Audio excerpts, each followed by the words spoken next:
Welcome, welcome, welcome. After a month of me being sick, then me being depressed, and now me being half sick and half depressed, which is neither of them are a functional excuse anymore, we are actually playing Irondice mode again. Hello, David. Hello, let's fucking go. I'll have you know that both you and Timmy wanted this time slot. But I booked it with you literally like an hour before Timmy asked me to book this time slot.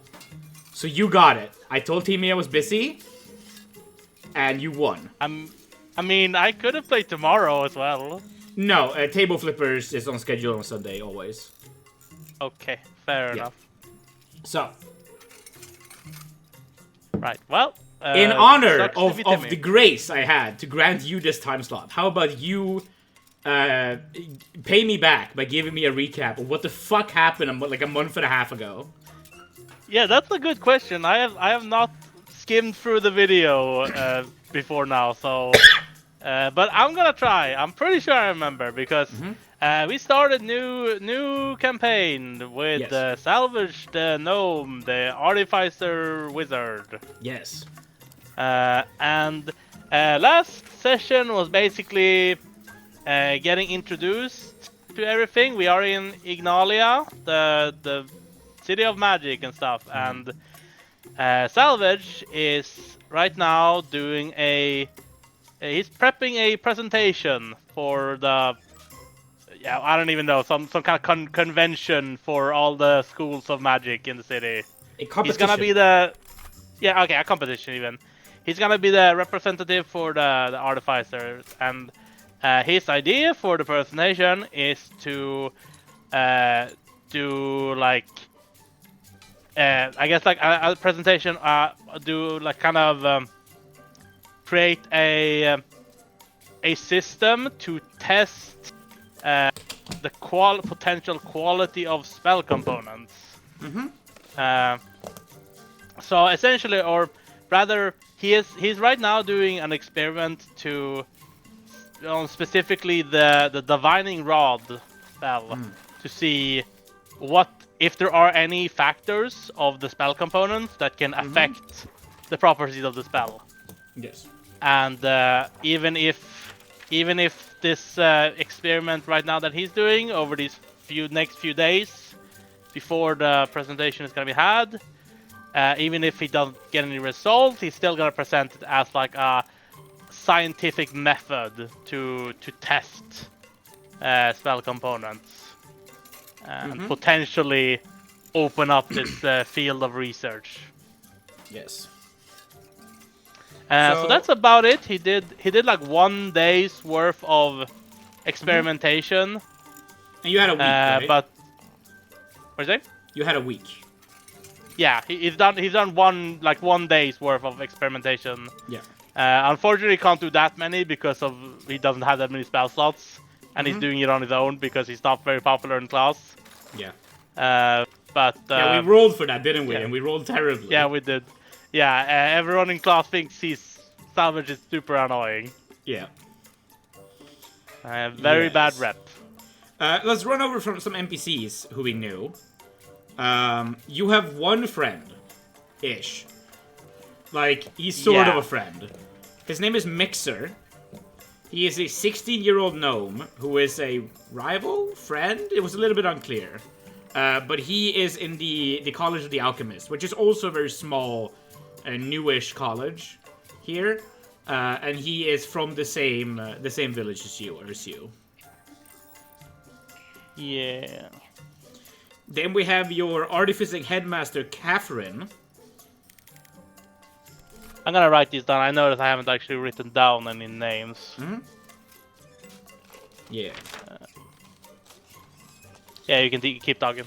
Yeah, Catherine is a wizard. She is quite religious, and she is dedicated to the aspect of Tinker Aeolip, who is the god of, innovation, free thinking, the free dissemination of new ideas and knowledge and invention. It's a chaotic good god.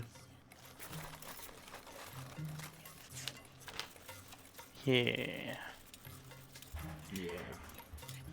Yeah, one of my notes literally says, Salvage is disliked in class, dot. There is no context around it.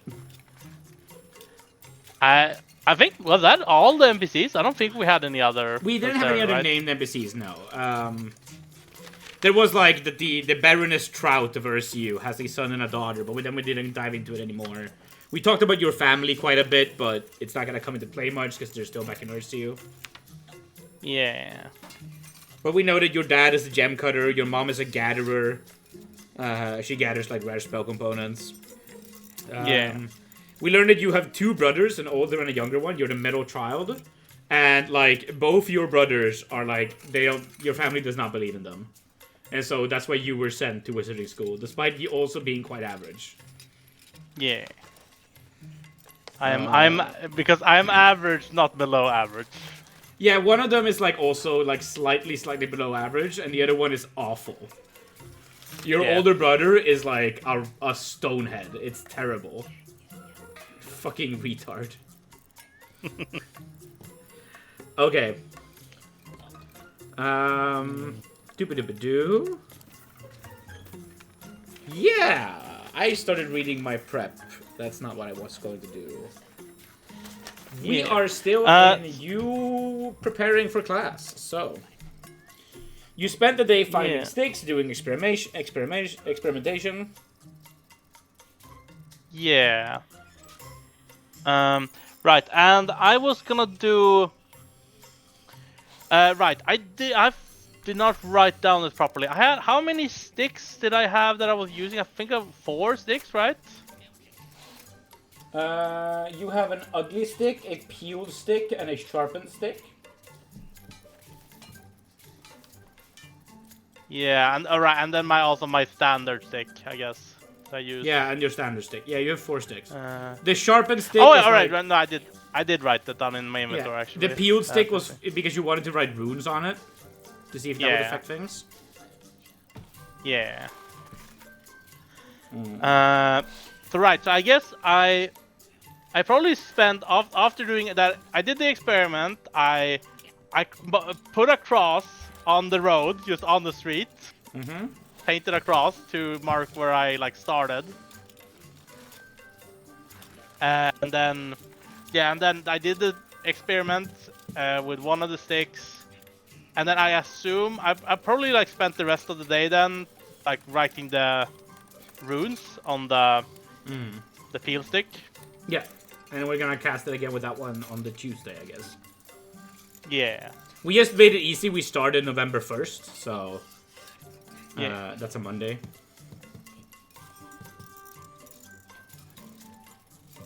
We haven't actually had a nighttime yet, I think.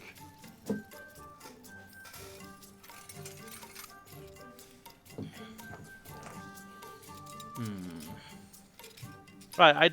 The Vining Rod is not on that website. Yeah, right. It's in the AD&D wiki list, I think. You can find it. Yeah, I have that bookmark. I have that open. Yeah. It's because we expanded the spell list a little bit because we wanted more artificing spells in the game. So we used more sources in order to make your class function. Yeah.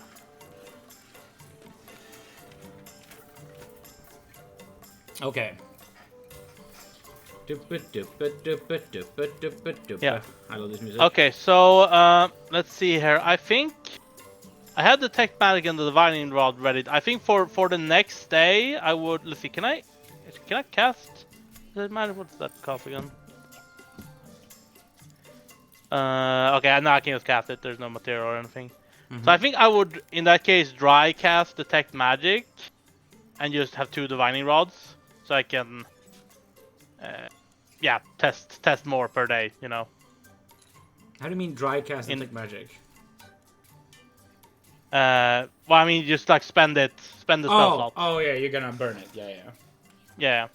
And so next day you're gonna prep 2 Divining Rods. Yeah.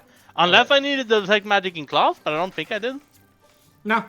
Not for this week. You've been mostly set free to like you don't need to come to class this week because like the honor of the house depends on you doing better. So If you want to come, you Yeah. can, but you don't have to. Yeah. Yeah. All right. So. Right. Actually, right. I tested my standard stick. That's the one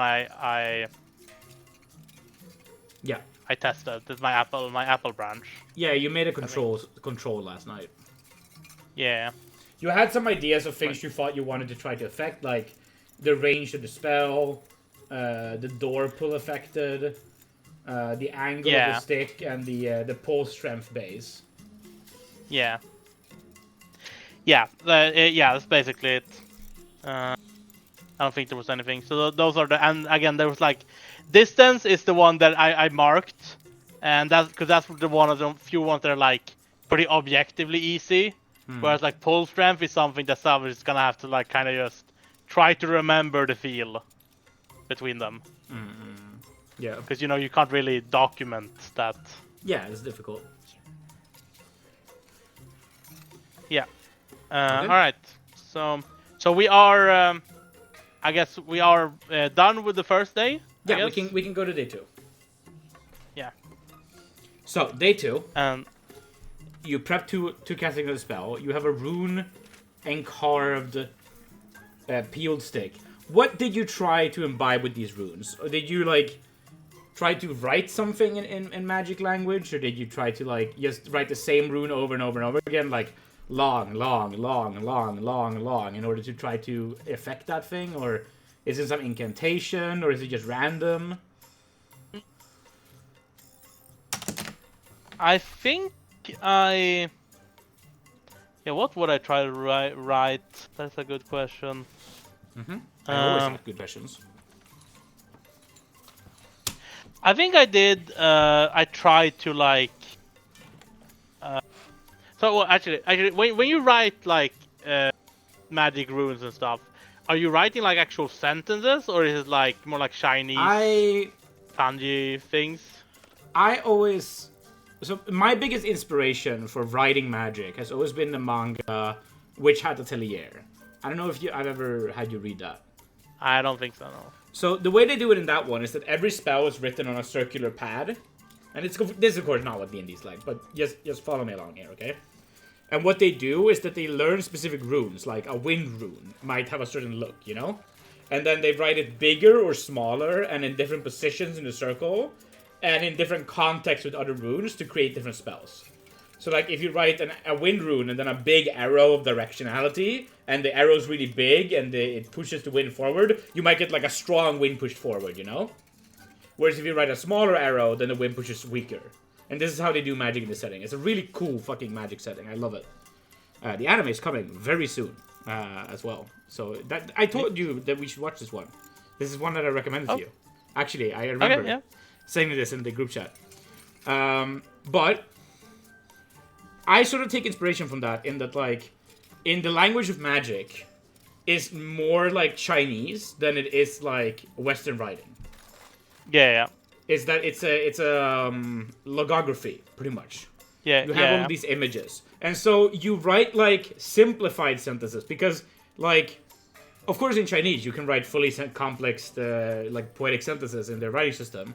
But in a world where like the main language is always written in like a Western writing style with like an alphabet, which is how I imagine my setting because it's a Western fantasy setting. If you then take a logography, I feel like you're gonna write very simplified sentences, and they're gonna be like more contextually understood. So when you write something in magic, you might not write a sentence with normal grammar. Rather, it's like you write a symbol that represents a concept, and then you write it in like the context of other symbols around it to give it meaning contextually. And that's why there's a bit of a creative art to it as well. Like how you write it might not be exactly how someone else writes it. That's why even if you find someone else's like transcription of Fireball, you have to really study it to be able to cast Fireball, because you have to see like how they understood the magic runes and how they wrote it out might not be how you understand magical runes writing. So that's why it's still a study process to transcribe it, because like you have to like basically they have an art style and how they would write their context runes and stuff. Yeah. Okay, so in that case, I think I'm using my gem as the item. Is what I was using. So I think I'm actually gonna try to like write both like some kind of like force rune or like power rune, and then also like if there's any kind of like gem or stone or maybe earth, mineral, whatever rune, something like If that. you can imagine it, there's probably something for it. Yeah. You know, think of it like I'm Chinese. There's a ton of these symbols. Yeah, because I'm actually thinking I might, if there is a difference on this rod compared to my standard one, then it might be like, because if I write then I might try with it again on some other object. Because it might be like if I write like specifically like a gem rune on it, maybe this rod will be specifically extra good for locating gems, you know, or something like that. Okay. So explain to me again. You are taking your peeled stick and you're writing runes on the stick. Yeah, like mainly like I guess like pulling force and like I guess like distance, some kind of distance thing, maybe like wind or something, or like large size or something, and like gem-ish crystal. So first I'm essentially just testing it like as if the gem thing isn't there, but if there is some kind of difference, then I'm gonna test like, does the gem rune make any difference by testing it on a different object? Yeah. So you're trying to, the thing you're trying to locate is your gemstone that you have. Yeah, which I'm putting in the same spot as I did yesterday. Yes, and then you're standing in the same spot when you cast a spell. Well, I'm gonna try to move as far away as possible. So I'll probably start with at the X, but then try to move away again and stuff like that. Because the X was the maximum distance. Yeah. Okay. Cool. You walk over and you cast a spell, right? Yeah. Yeah. Is my X still there, by the way? My marker's still there. Yeah, your X is still there. Yeah. You wrote it down properly, and you know. I think you're smart enough that you can put it in a place where like it's not in the middle of a busy road, so it gets instantly walked over. You know. Yeah. Yeah. If that was where the range ended up, yeah, but like I think you can set that up to not be. Yeah, sure. Yeah. It's not like we're like on a map and you're drawing it and you can actually make the mistake. We're in Fantasyland, right? So. Yeah. Okay. So I walk over to the X and cast a spell from there. Yeah. You cast a spell. And you do sense a reaction. Wait, I'm just gonna read through the spell again real quick to see like. Right, okay, general type of item. Okay, yeah. So I guess I state the gem when I. A gem. There's not like. Oh wait, no, I don't need to. I need to state the name. Oh, wait, rather you need to state the name of the general type of item. Yeah, okay, gem. Yes, I just say gem. Yeah. When I cast it. And again, you can make sure that you're doing this in a position where it's unlikely that there will be a ton of other gems, you know? Yeah. White gem. Yeah. Cool. But yeah, okay. So reaction. From where I'm standing right, I guess I'll try going outside of the maximum range first to see if there's any difference there. Right. So you cast it outside of the maximum range. Well, no, I cast it on the X, but then I try to take a step back. Yeah. Once it like been activated. You notice that it is in exactly the same place. It falls off. Yeah. Okay. Yeah. So I walk back into the range. Yep. Do I feel any difference in like the strength of the pull or anything like that? So the way I'm going to handle this is that I'm going to roll something in secret. If it's like a pretty normal roll, I'll just give you what you feel. If it's like a really good roll, I'll give you like additional information. And if it's a really bad roll, I'll make it sound like I'm giving you additional information, but it will probably be wrong. Like you're fucking up your senses in some way. But you don't get to know what the result of the roll is. I will roll that. Sure. So what is your instat? I forget. 12. Yeah. Cool. I'm slightly above average intelligence. Yeah.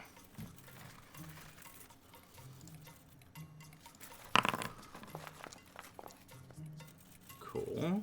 Great. I have rolled something in secret. You do not really sense that much of a difference. You sense that, like, it's definitely pulling you in the direction. It might be like a pulsing rhythm that is, like, slightly... You feel like, this is not the exact same rhythm of pulling that I had yesterday. But it's not weaker or stronger, really. It's just... It's like... It's set on vibrate. Like, you know how your phone feels when it vibrates in your pocket, right? And now it's like a different phone is vibrating in your pocket. And you're like, that doesn't feel exactly the same. But it's not stronger or weaker. It's just like a different pulse to it. Yeah, and then I guess I do the same thing. Like I walk closer and like test it with like standing close, having the door closed, standing a little bit to the side of the wall, maybe feeling around. Because I think, to see if like there's any differences in feeling compared to yesterday when I did those things. No, it feels the same. Yeah. Yeah. And after the timing runs out, I'm gonna cast it again on another stick. Ugly stick or sharp and stick? do the ugly stick, I guess. Yeah, the one with that still got leaves on it. Yeah. Because now since I'm doing it immediately afterwards, I should a lot more easily be able to tell if there's the feeling is different or not. Yeah. You cast it. Yeah, and I do the whole process, even though I assume it's not gonna make any difference. You notice that the range is shorter.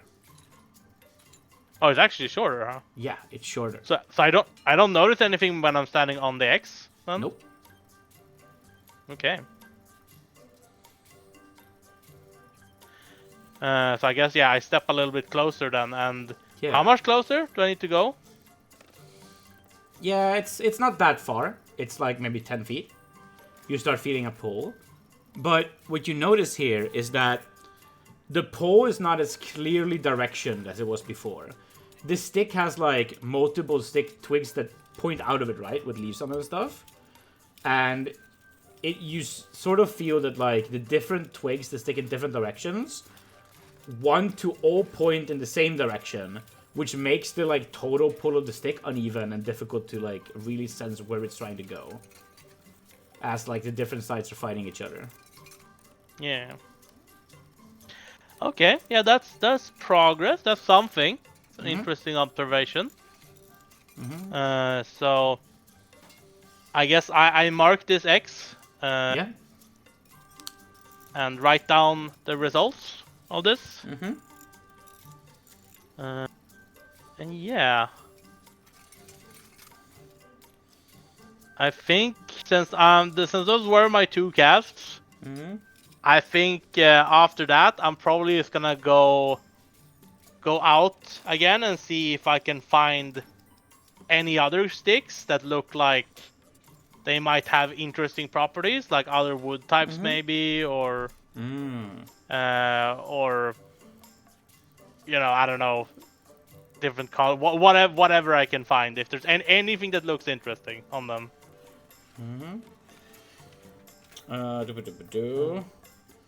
Let's see here. Maybe like if.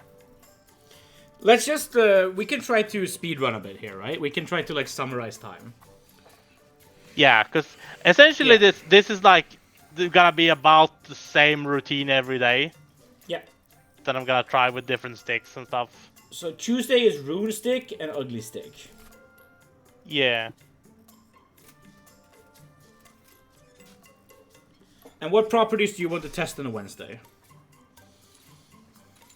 I'm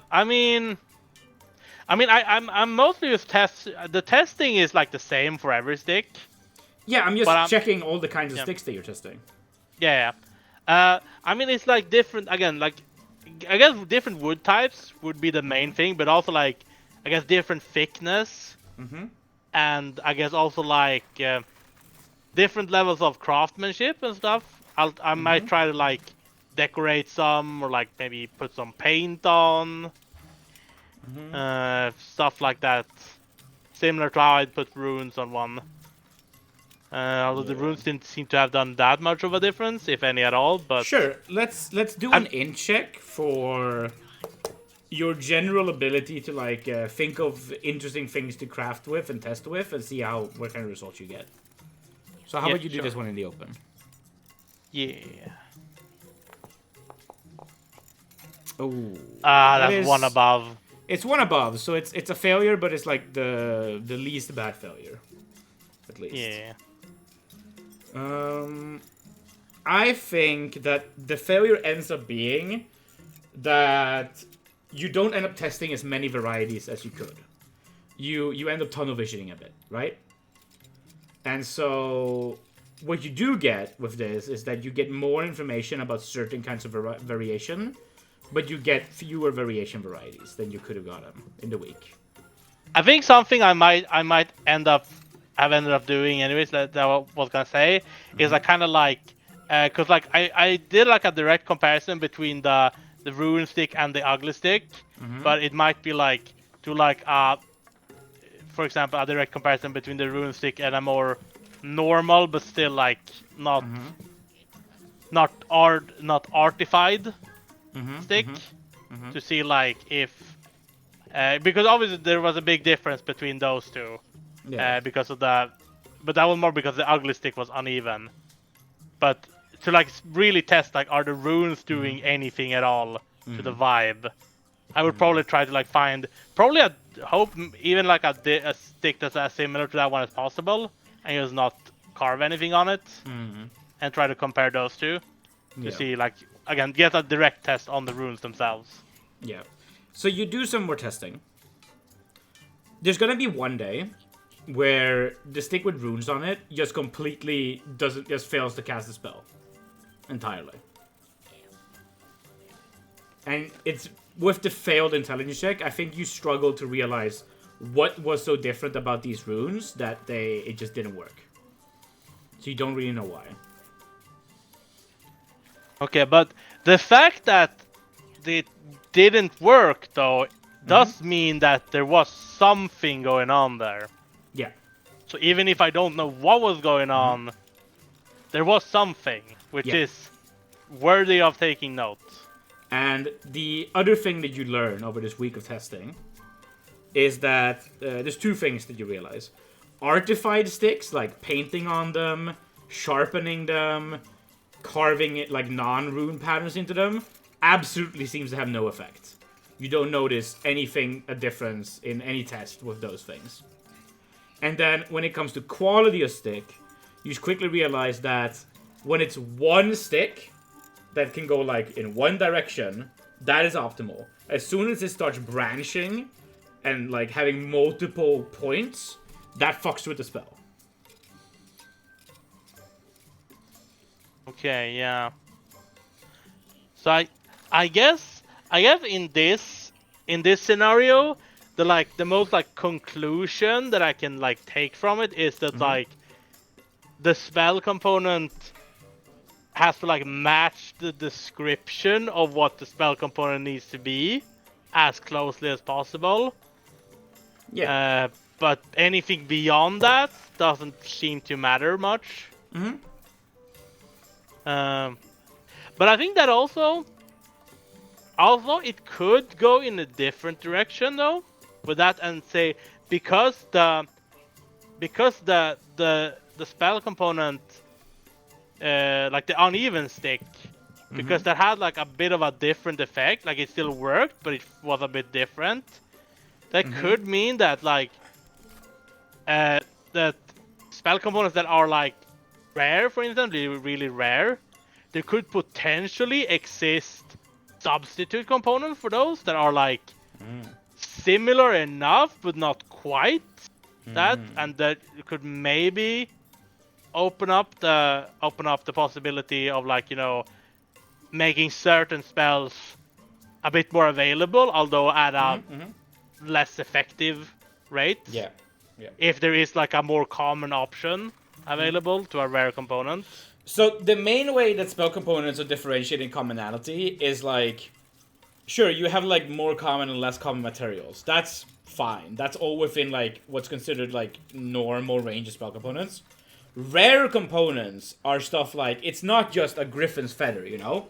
It's a griffin's feather voluntarily given.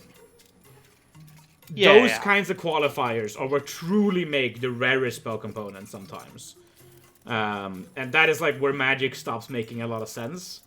So like one thing that you didn't end up testing this week that you could have maybe tested in situations is like a stick carved by someone who hates magic or something, you know? That kind of scenario of strange, obscure spell component that's truly difficult to get, that almost requires a little bit of quest in order to like get a hold of. That was not really attainable for you during this week. But that is like the kind of spell component that is known to produce stronger spell effects in this world. Yeah.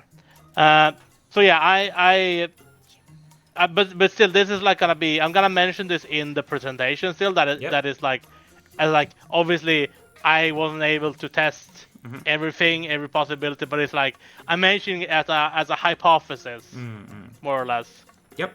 Cool. That this could be a thing, and it is definitely worth testing if it is like if there is something there to open up.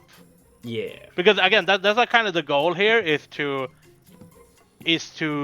test if this field of research is a thing. If there is a field of research here. And there seems like there is, right? Yeah, there seems to be something here that's pretty underexplored. Okay. Well, let's go to your presentation then. Yeah. Will I have to actually have the full speech in character? Yes. With rhyming included? If you want. If you don't rhyme, I will. If there's a gnome, they will be offended, or they will think less of you. If there's no gnome, they probably will be relieved. Yeah. Let's do this. You arrive. It is Sunday, presentation day. It's been a whole week of you testing sticks. Are you doing anything specific to prepare for today? I mean, what can I do? Like, obviously, I can't make like a PowerPoint. That's not a thing, is it? No, it's not a thing. It's not. There's not even One Piece snails to allow you to do snail presentations. I think what I am doing, I think like the clearest example is like the ugly stick and then like a regular stick. So I think what I'm gonna do, I'm gonna have 2 Divine Rod spells prepped, and I'm gonna do the demonstration of the range is the most obvious thing to show. So I'm gonna do the range presentation, the range show, which as long as there's enough space, there's 60 yards.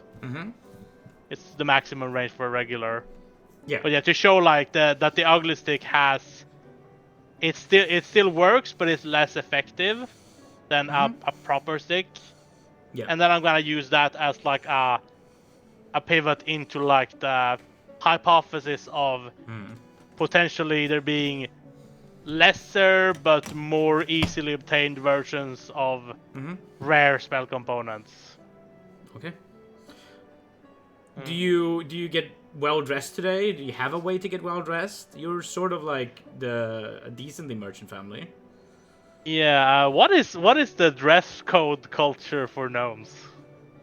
For gnomes, I think it's quite normal workman's clothing. Like, gnomes are very dedicated to their profession, so like a gnome smith would probably get dressed in like his best smithing apron, even if he was going to like a ball, right? Because the best way for him to dress is to dress in his profession's uniform as like closely as possible. So it's all about like matching your interest and showing your role and your profession. I guess then we have like some kind of school uniform, right? Ish. Or at least like maybe some of the finer houses have like a more proper one. Your little shitty hut, less so. Yeah, I have workshop clothes as like my says on my character sheet. But I think maybe just going in your workshop clothes then is most genuine to your character. Yeah, probably. Maybe like I'll if I have like a nice looking cape or something or cloak, I might put that on. But that's cool. Otherwise, I go in you know, I go in an outfit that makes me very much look like an artificer. Yeah, that's great. Because that's what I am in this presentation. You arrive at the location where you're gonna be presenting, right? It's how to describe this? It's sort of like the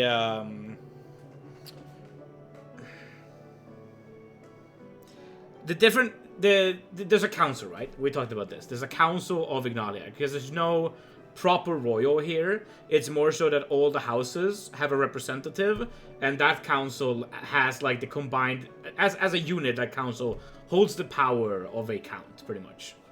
That is the deal that Ignalia has. It's sort of like a meritocratic, semi-democracy-ish, but very only few people get to be a part of it. And they have like their meeting house, right? And on the side of their meeting house is like a recreational hall where sometimes there are showcases, sometimes there are like special lectures held, and sometimes there are competitions held like this. And that's sort of where you're going to be presenting. Yeah. It's a little bit like a city gymnasium or something. You could think of it as. And when you arrive there, you are put inside of a side room with 2 other students. As you come inside, they greet themselves as Iovana. She is a student of the House of Evocation.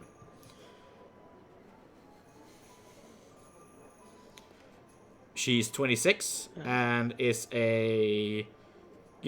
she's been there a few years. Yeah. And then there is a guy there who's 20 called Louis. Louis is here as a representative of the most prestigious house in the entirety of Ignalia, which is the House of Divination. So both of these are from quite big shot houses in this place. But he's also a student, right? This is all students, right? Yes, it's all students. Yeah. But it was randomized which student would participate from each house. That's why you got a shot, because your teacher literally said I would not have chosen you, but I didn't get a choice. And so like some house might be able to send like a 7th year, and some people are sending you who's been there for months. Yeah, it's unfair, but that's how they decided to do it. In a D&D world, most things are RNG in some way or another. Yeah. And Louis has been here for like a little bit longer than you, but not that much longer than you. And he looks really nervous because he is also quite new, but he is representing like the grandest house in the entire fucking city, So while you're here and you're here on high stakes for your perspective, his stakes are just so much higher than yours when it comes to like not embarrassing his house. Yeah. And you can see it. Like he like greets you, and then he sits down like, gotta get this right. Fucking hell. Can I do like I want to do like I guess like what's it called, like a roll to see how nervous I am. What to call that? Like I think that's charisma. There is a word I want. No, resolve. I guess like a resolve check essentially. I mean, we could resolve this as more of a willpower thing, or more of a ability to present despite willpower. Like that's more of a charisma thing. I think it feels more like a willpower thing. Okay. To me. So willpower falls under wisdom in 2nd edition. Yeah. That is my best stat. So except perception. No, actually, constitution is also better. Yeah. Yeah, I have 13 willpower. So. Yeah, do it. Give me a willpower. So basically, how nervous is Salvage about this? Crit success. So he's not nervous in the slightest. Yep, that is the highest roll you could possibly do. Remember, just to clarify something. Calm. We had talked about this. Like crit successes are not really a thing on the skill checks. It's more that like let's say someone has like 17 willpower and you have 13 willpower.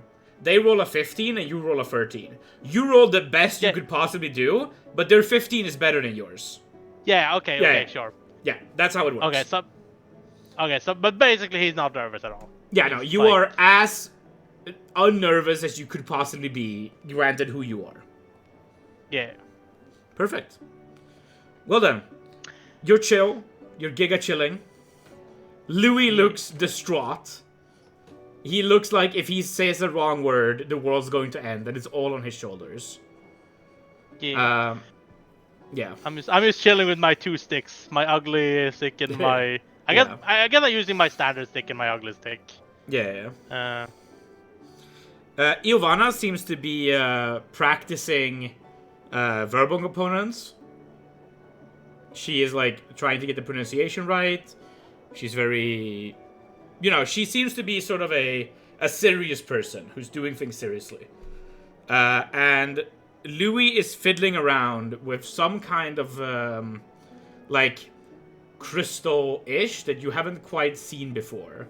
He seems to have some kind of trinket that is like centered around a sapphire in the middle and some kind of grayish, sandy-looking rock that's very round that is like encased inside of a brass thing that holds it all together. And he's like going over this and looking it over, and it seems to have some kind of shell on the back of it as well. Like maybe some kind of clam shell that is like put on the back as a decoration.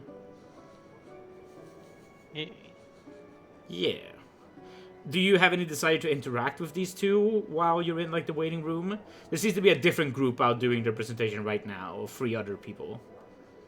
And you guys are next. Probably not, to be honest. Mm-hmm. Yeah, I don't think. Neither. I don't really know what Salvage would want to say right now, and I don't think they would probably not appreciate it either, with how focused they seem to be. Yeah. So, yeah. Eventually, you are called forward, the 3 of you, and you can leave your little preparation room and come out to the greater showcase hall.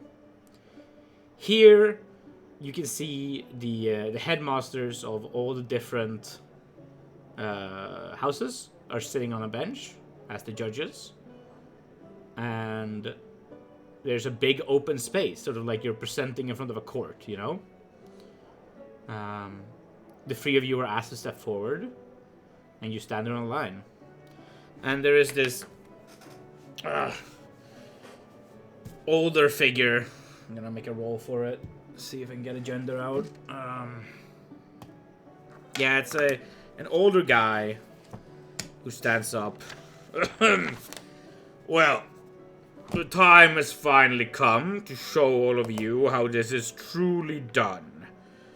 Louis, my boy, you best not make House of Divination upset with your performance. Now,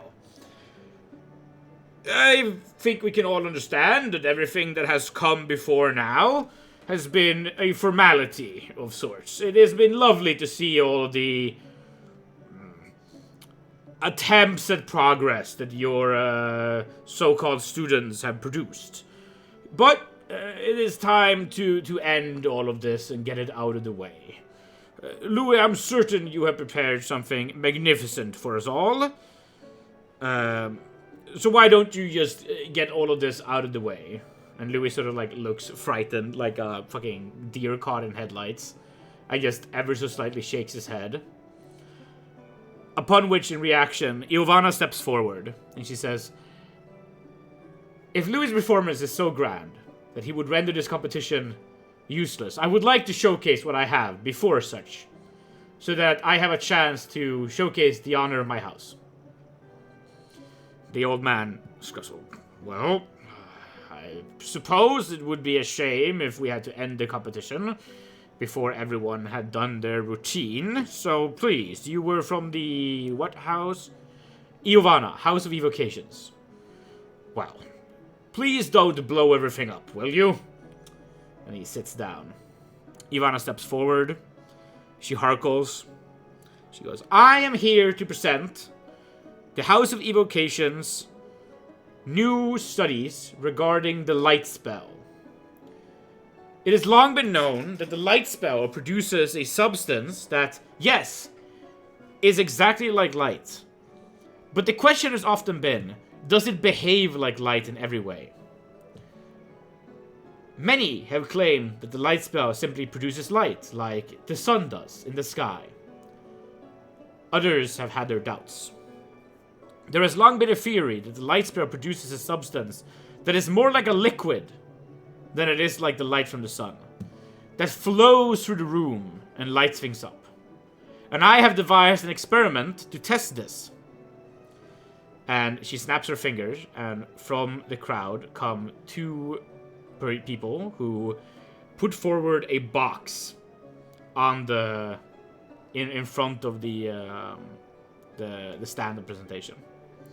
She goes, I present to you a corner. Normally, when light is produced, a corner will cast a shadow. A shadow. As you can see from the flames on the wall, there is a flickering shadow that comes off of my box. I ask you to extinguish those flames so that my spell can present in the most optimal way possible. And some attendees rise up and extinguish all the torches, leaving the room in mostly darkness with only some vestigial lights coming in through the quite poor window lighting that is in this room. I'm going to present to you light as liquid. And she casts the light cantrip on a stone that she holds in her hand. It shines, and she puts it down. And what you notice is that the shadow initially is straight away from the light. But over time, the light of the shadow moves further and further away, as if the light is flowing over on that side, cutting around the corner, like a liquid filling the room. This experiment is unmistakable evidence that the light spell creates light as a liquid and not the same way that a torch would, granting it undeniable utility in dungeon exploration. This should forward the pressure to all new recruitees to learn the light spell, a fantastic evocation spell that everyone should now prioritize in their studies. Thank you for your time. And the torches are lit back up. At this point, you can see that a sort of like tarp that is rolled over a skylight is sort of rolled back as well, that she probably had put there beforehand in order to create a darker sense in general in this room. And the room lights up a lot. And some of the headmasters nod. Another one seems to whisper a little bit. And up rises one of these headmasters. I am the headmaster of the House of Alteration. This property has been known about the light spell for my entire career. I struggle to find the utility in your experiment. You have not proven anything new. And Giovanna says forward, the work I have done is to provide a very easily reproducible test in order to show this to the layman, in order to convince the world of its value, in order to once and for all let the non-magical users in the world understand this spell more properly. It's a pedagogical form. I can explain this better now. We can prove it now. Someone else rises up. Well, I'm certain someone has done this before. This is not particularly impressive. And someone else goes, well, I can see the utility. At least now it is undeniable. The light spell functions like a liquid. Have you considered combining this with the darkness spell to see if it functions similarly? Ivana, well, I am ever so confident that the darkness spell does function similarly, but I have not had the time in this week to test it. I have gone through a lot of castings with light spell. I've done a whole casting a day. That's a lot of work for. Oh, you are of the first circle of learning. I understand. Do not worry, child. This 26-year-old woman sort of like stands there, eating her anger, as they talk down to her a little bit. Well. Let's move on. And the old man who from the House of Divination stands up again. Well, I think we all see what happens when other. Oh, what did you say something? As he's like sighing, I was like, due to the grandeur of divination and Louis, I would suggest the next presenter should be me. I was just about to suggest the same thing. We might as well truly observe the inferiority of all other houses. And he sits back down again, leaning back, leaving you the floor. Yeah. I stroll up, looking like I don't have a care in the world. Yes. Thank you all for gathering here, fine folk. My name is Salvage, and I am here to represent the School of Artificery. Mm-hmm. My experimentation, my submission, so to speak, is about spell components. And how spell components are, our understanding of them are sort of limited. We know they work, but we don't know exactly how or why they work. Correct? So, there's no response. I wanted to see if there are any properties to these spell components that can be measured that potentially affect the spell that they're used to cast with. For the sake of simplicity, I've been sticking with one spell, the spell Divination Rod. I've been testing casting the spell with several sticks with different properties such as wood type, thickness, length, and levels of craftsmanship on them. I tested, on this spell specifically, I tested range, which is a very easily measurable thing, and also some things that are a little less easy to measure objectively, but are still felt by the wizard themselves, such as the strength of the pull on the rod when it's used to locate the object. This experimentation did not wield any concrete result necessarily. There weren't many differences between different spells, between different sticks. There were some cosmetic sort of differences when I used a stick that had runes inscribed and compared it to this here stick. I pick up my apple branch, which is the one I normally use.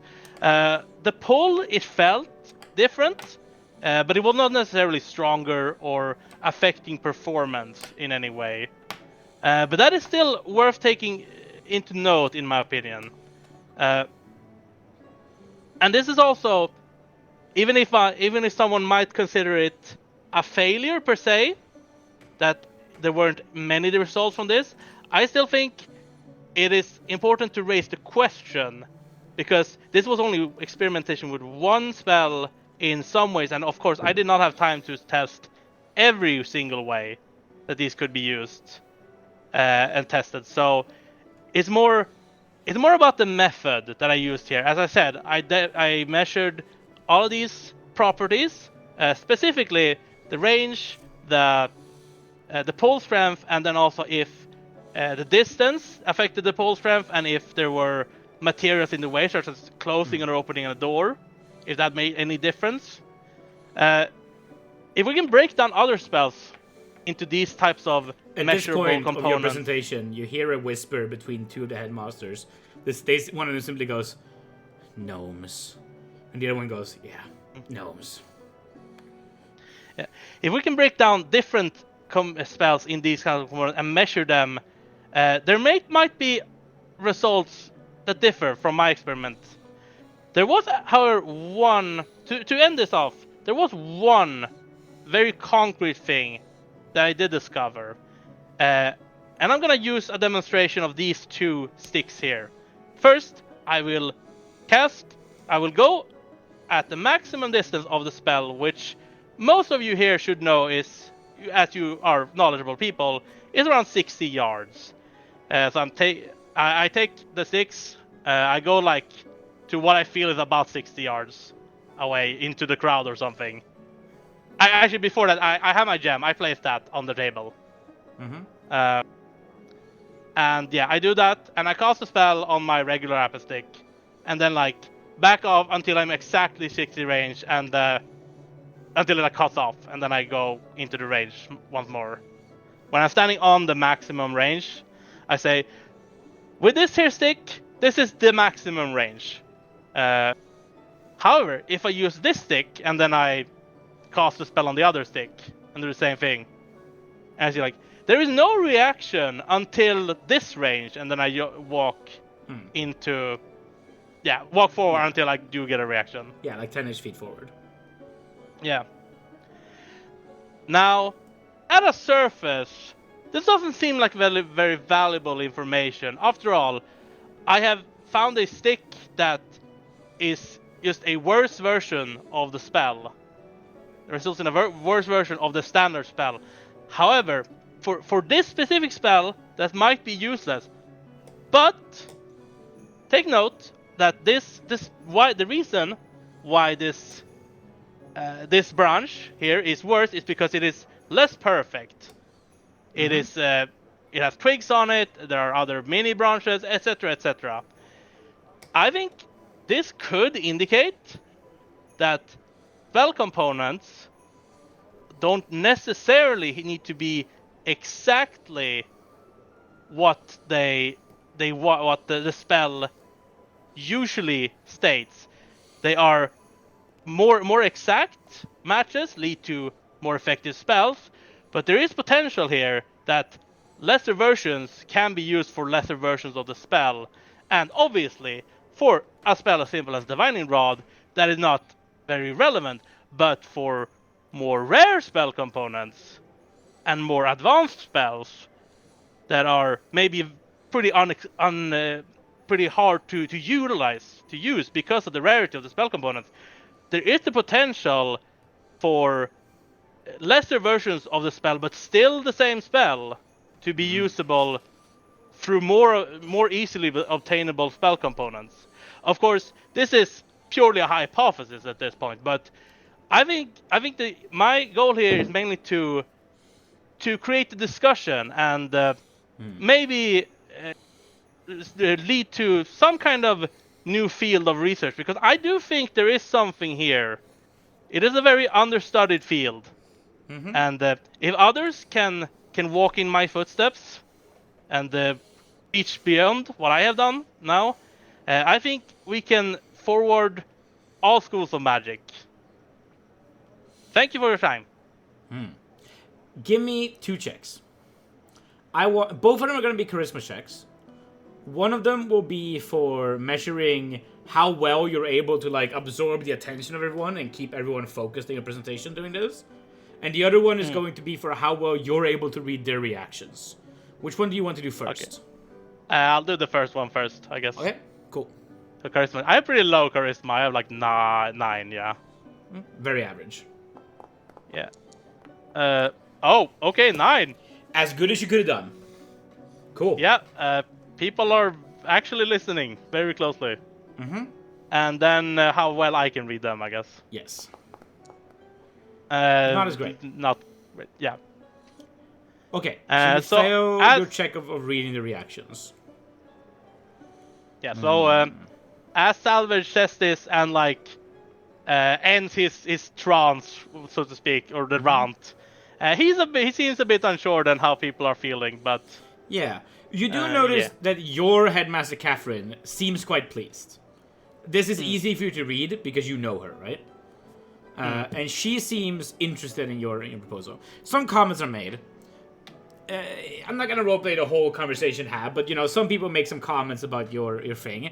one that stands out is that the headmaster of divination, he is happy that you have at least chosen a worthy spell to test this on. As a divination spell, it clearly always is useful to society. Oh yeah, I guess it is a divination. Yes. The headmaster of enchantment makes a comment about how clearly the enchantment school has known for a long time that if you have shitty supplies, you create shitty spells. The whole point of infusing a weapon is that you can make it stronger, but if you cast it on a weapon that can't cut, it's not gonna cut just because you cast a spell of sharpness on it. You can't cast a spell of sharpness on a circular rod.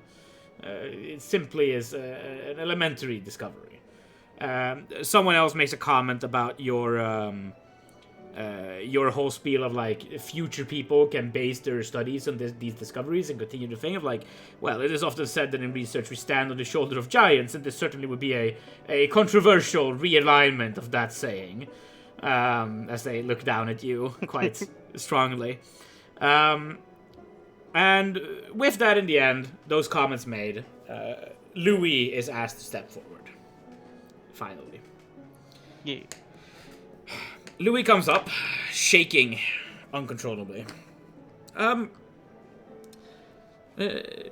Headmasters of great ability, knowledge, and skill. I, Louis, of House Divination, am today here to present to you a momentous moment in the history of arcane research. Today, we will supplant an entire field of business of the clerical field and allow wizards of the arcane to take over their market share in towns. The cleric spell No Time has long been the only way, without a sundial, to know the exact time of day in our world. This is a very useful thing, sometimes, and people pay clerics who have access to this spell from their gods for the great privilege of knowing the time of day. I think wizards should be able to do this too. I think we're cooler than the clerics, and so we should take their market share and make that money by casting No Time. A very important spell, I think. I have been researching a new spell.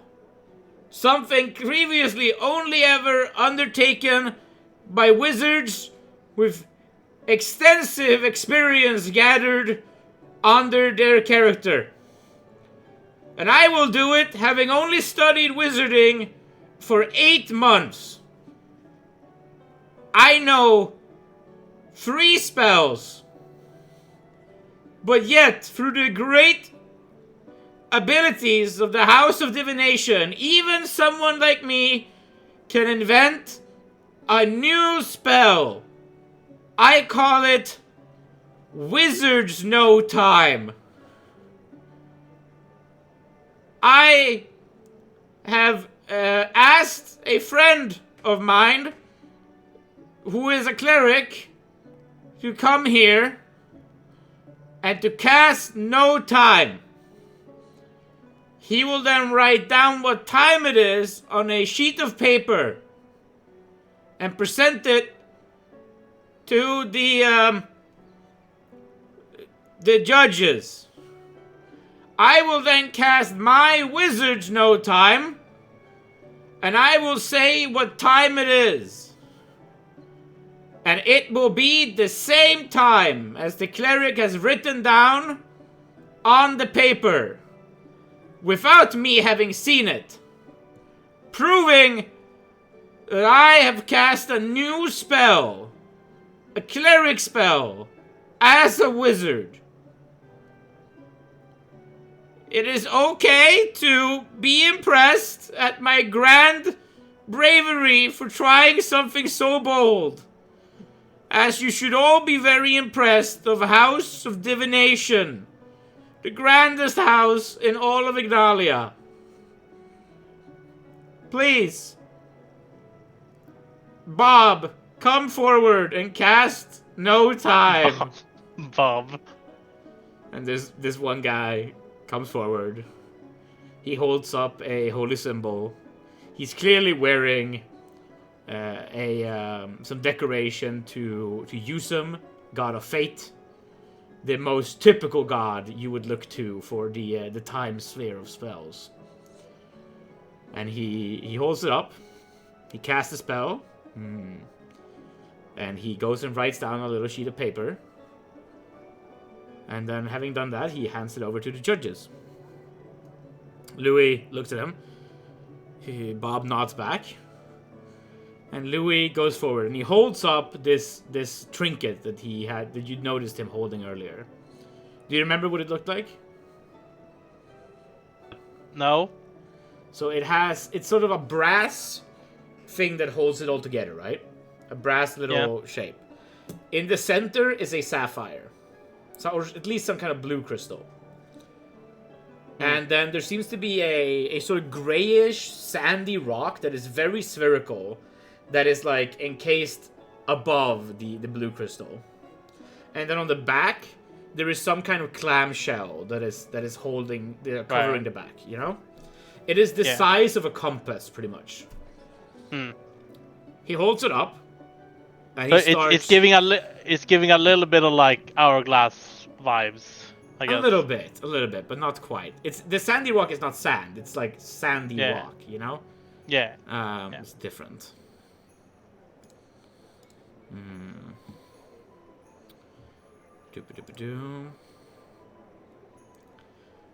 he starts holding it up and chanting words of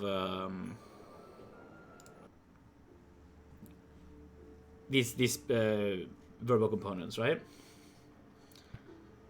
And as he does, there's this shiver that runs down your spine. You are definitely the person closest to him as he's doing this. With Iovana is the next closest person, as you're both standing sort of behind him.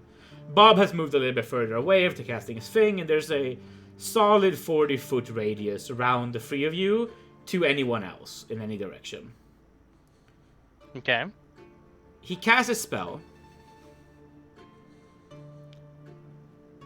and suddenly the entire room is filled with this blue light.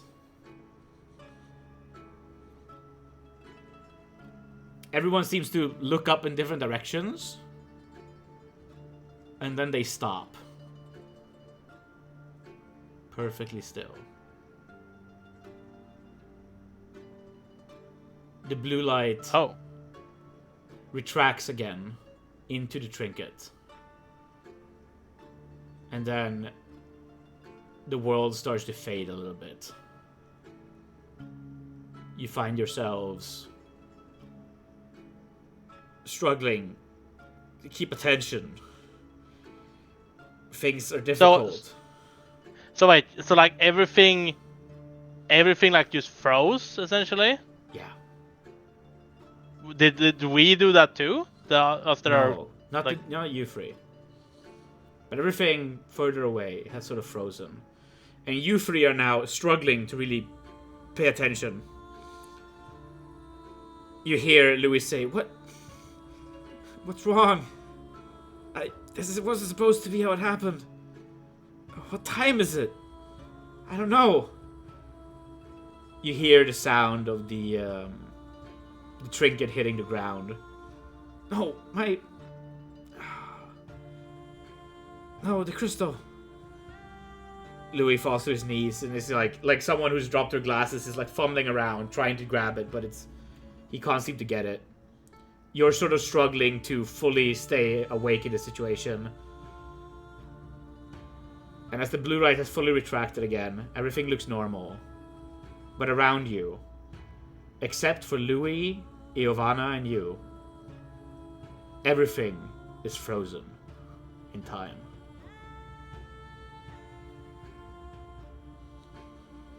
Okay, and how? Wait, how?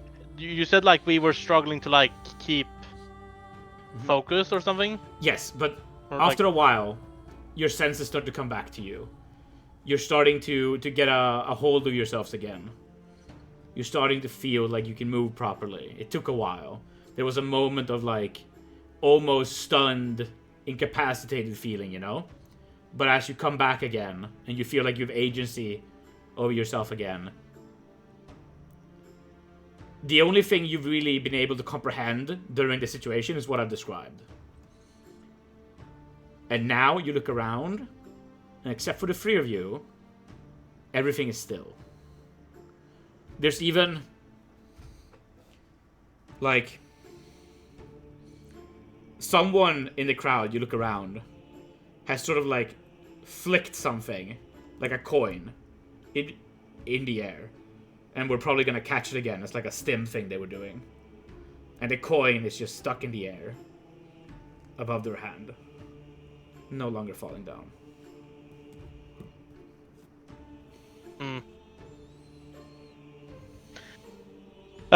Yeah, I think the first thing I do is like go up to the item that is on the ground, yes, and try to like inspect. Oh I'm wait, not gonna touch it right you now. mean the trinket? Yeah, the trinket. Oh no, you don't see it. Oh, it's gone. Okay. Yeah. Louis is still on his knees, fumbling around, trying to find it, like someone who lost their glasses, but he doesn't see it anymore. Okay. I thought he was like, I thought he just dropped it and then he was like confused. He did drop it, and then he tried to find it, but now he can't, and you don't see it either. Okay. Yeah. Yeah. But I'm trying to think of rhymes right now, but it's hard. So I'm not sure if I'm gonna do that. I guess I don't really care to be polite. I probably don't care to be polite in this situation anyways, but the only two people you think are, you know, functional around you are both humans, so yeah.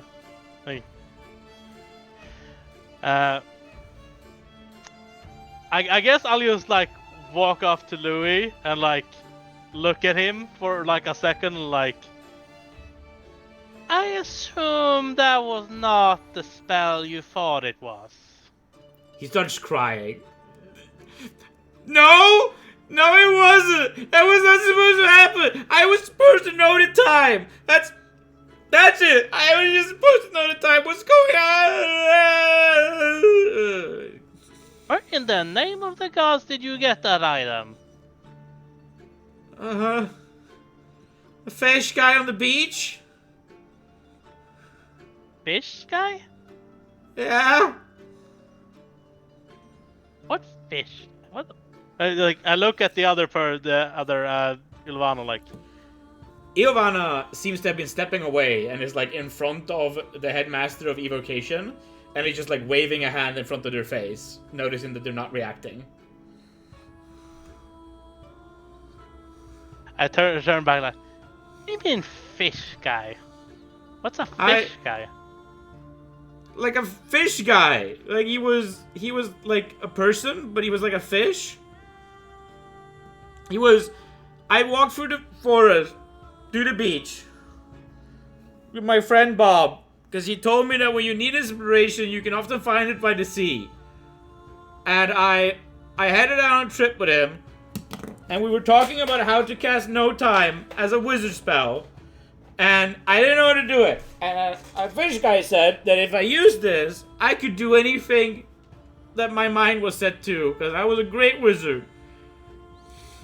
And I thought that if I used this, my spell component, it would work. So I decided to try it today, and I don't know what it did. So when this mention of a fish guy, have I ever heard of fish people being a thing? Yeah, you can roll me intelligence.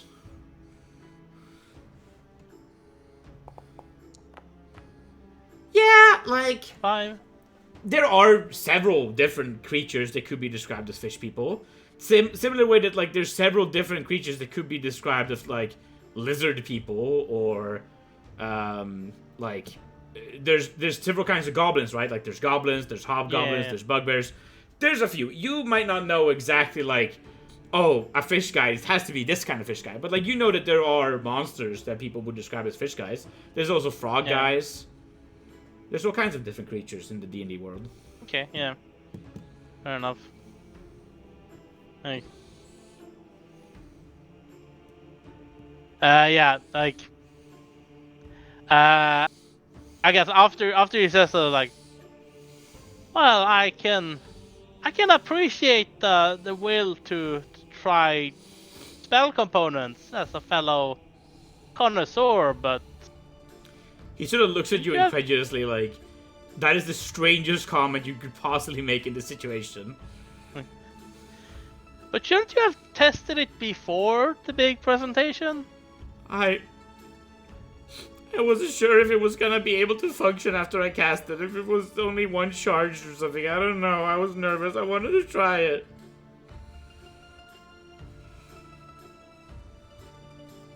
So, yeah, I suppose we're just frozen How in are time you so now. calm? What's going on? I don't know. I've just been feeling calm all day. But you know, this is very interesting still, right? This whole situation. I think it's I've never horrifying. experienced something like this before. At this point, Ivana comes over. So, while you guys were talking about something, I've actually been making progress here.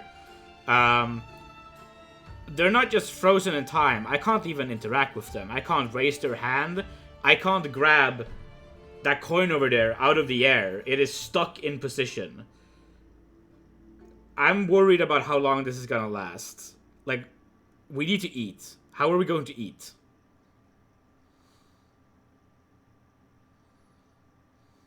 Conundrum. I would prefer not to be the first sacrifice if things come to that. Well, yeah, if we eat you, we last for like, what, 2 more days? Yeah, let's go with that. That's a good enough reason. Louis starts to cry again. I don't want to be eaten either, even if I'm bigger than a gnome. I don't want to. That's not what I wanted. Ivana sighs. We're not eating each other. We need to solve this. Maybe it just stops. What's the duration on no time? I don't know that spell. There's no duration. You just know the time. It comes to you. Like when you're having a great idea, when you're taking a shit, it's like that. She's like, why is that? How you explain it? Never mind. No, you seem more put together than this crybaby over here. What are your thoughts on this? What's going on? Well, he said that the fish guy that gave him this item said it can do anything he sets his mind to. So... Well, that seems to have been a lie.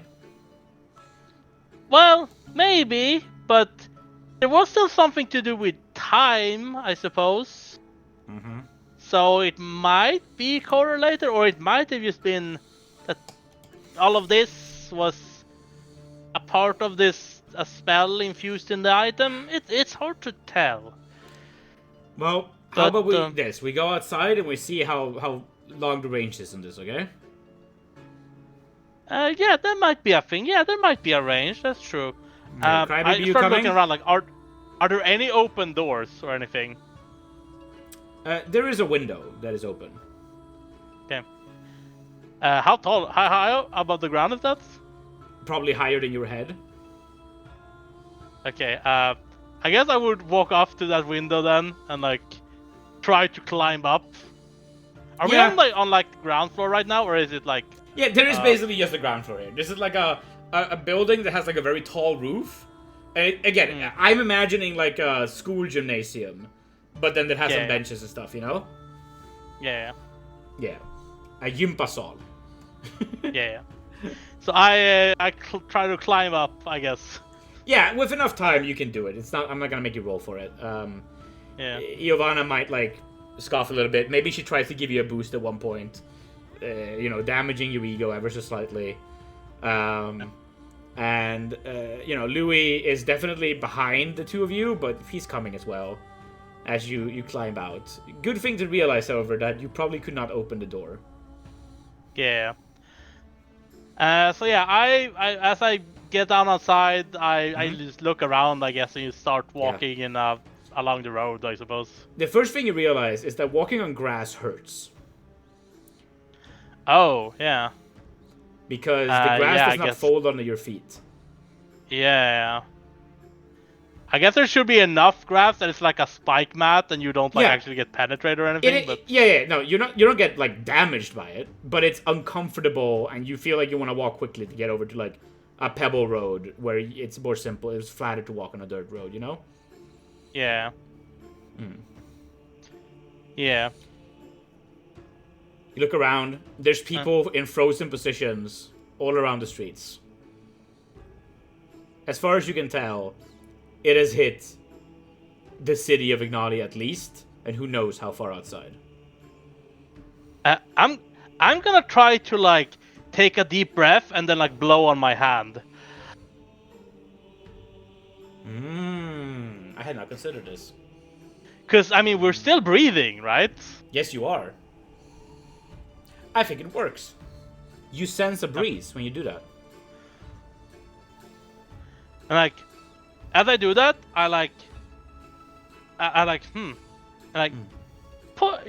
give me your hands. Yep, she... Feel this. Like, I blow on her hand. Feel that? Yeah, and she sort of like goes like this, and she's like, yeah, I feel the wind when I do this. I can fan my face. So it means then that we can affect some things. By the way, do we we know about like gas, solid, liquid, plasma, those kind of, literally there was an experiment earlier about light as a liquid, you know? Yeah, true. Like perhaps there's something to do with the fact that the air is a gas. Maybe it's just solid objects, or maybe liquid as well. You look over and you see a fountain in the distance, and you walk over to it, and the liquid is running, unaffected by the time stop. Interesting. So liquid too, then. I suppose I guess that's good then. Then we have the water problem solved, if it comes to it. Yeah. But what about food? Well, we can survive without food for quite a while. Hopefully it doesn't come to that. She thinks for a bit. Maybe soup? We can find soup somewhere? We can try. How about we go to the tavern? Yeah, let's do that. She leads you forward. The two of you sort of walk away. I think the scene is sort of like the two of you are having reasonable conversation, talking to each other, walking somewhere, and Louis just constantly decide like, that you two start walking away. He's like, no, not without me! He starts coming along, you know. He is an absolute teary mess, but I'm not gonna roleplay him every moment. Yeah. You get to the tavern, where there are indeed people eating soup. And one thing you notice is that the people are frozen. Their spoons are stuck in their hand, completely frozen in space up here, but in the soup, there's like vegetables and meat and stuff, right? And not only is the soup functional, whatever is in the soup is also just normal. You can pick like a carrot out of the soup, and the carrot is fine. Interesting. Like, as I look as we see that, then I look at him like, you said a fish person gave this to you, yes? Yeah, really ugly fish. Then perhaps the ocean is completely unaffected. Maybe. You think it would reach all the way to the ocean? It's like a day's walk from here. It depends on the range, but if this thing is somehow all-encompassing in some way, then maybe this is... I'm getting the feeling this might be a malicious trap of some sort. Ivana goes, yeah, I think it's malicious, right? Cause see, if everything on land is frozen, but the ocean is unaffected and the fish people are in the ocean, once this comes into effect, wouldn't they have free reign to do whatever they want with the land? Maybe. Oh god, are we gonna get killed by fish people? I don't want to get killed by fish people. I hate fish. Ivana sighs as his reaction. Look, I don't know. What I'm wondering about is the boundary. Like, surely this must have some range. Do you think this is global?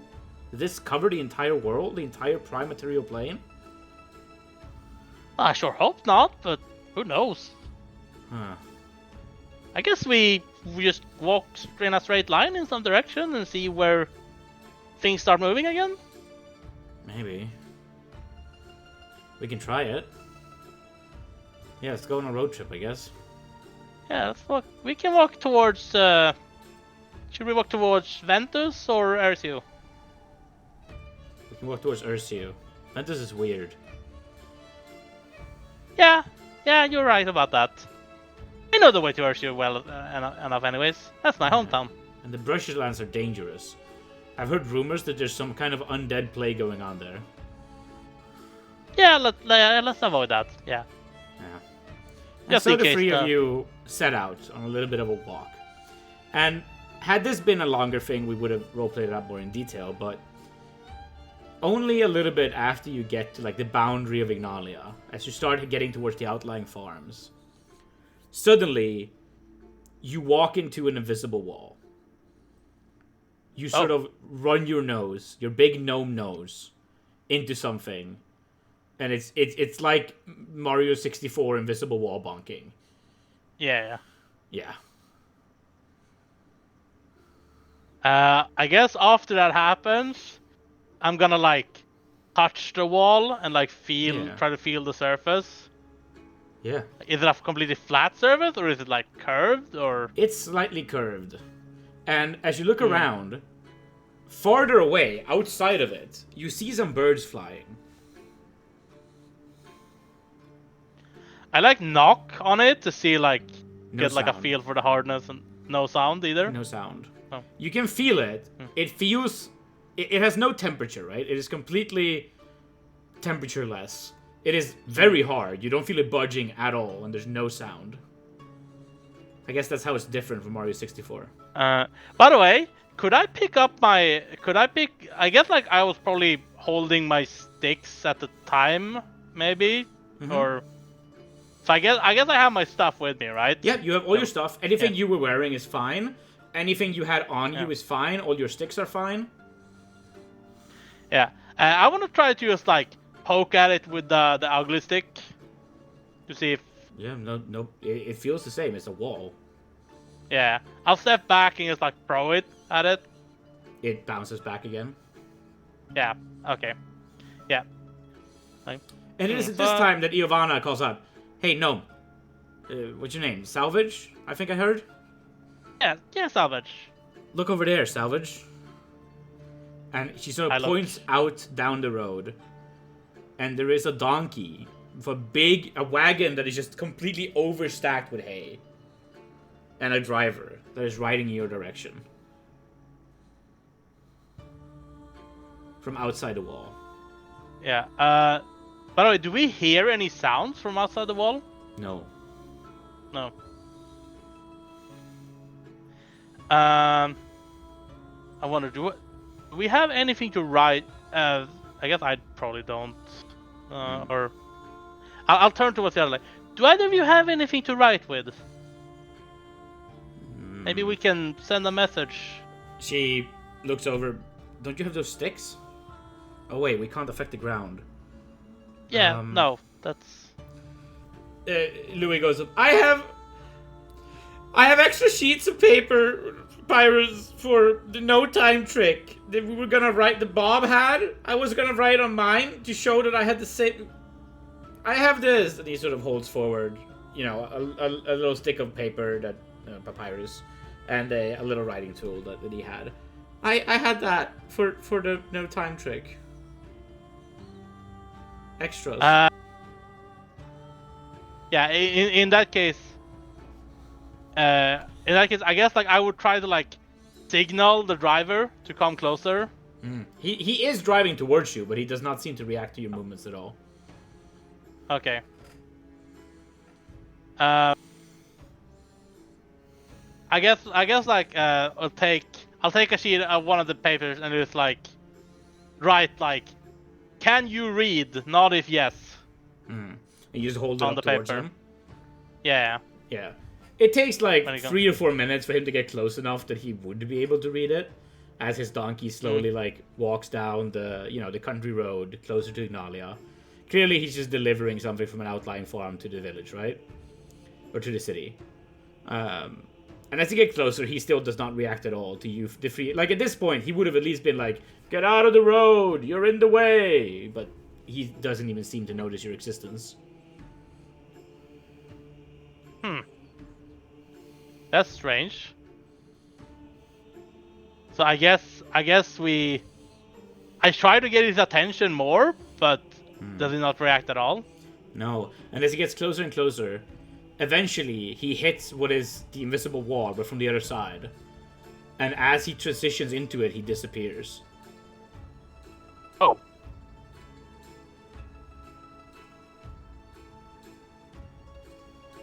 As that happens, I'll just like, huh. And I think it's at this moment, a little bit after this, maybe like you and Iovana, react to this and stand quietly for a while, thinking to yourselves, and suddenly there's a moment where, you're standing on this road, this dirt road, and to both sides of you are these fields, these farmers' fields, right? And there's not a lot there right now because it's November, but there's some bushes here or there that stick out. And suddenly, every single part of them at once shifts position. They were frozen in one angle, as if the breeze was like blowing them in, and then suddenly they just shift whoosh, in a different position. And you notice this happen to everything. Like, suddenly there is a trail in the ground where some wagon would have gone through that wasn't there before.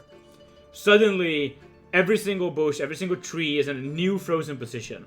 You look back towards the city, there is now a window open that was closed before. There's someone standing there looking out of it.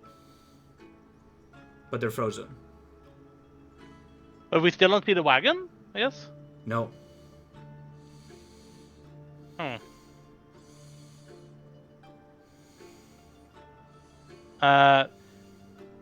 So I guess like I turn to the others like, what do you think what just happened means?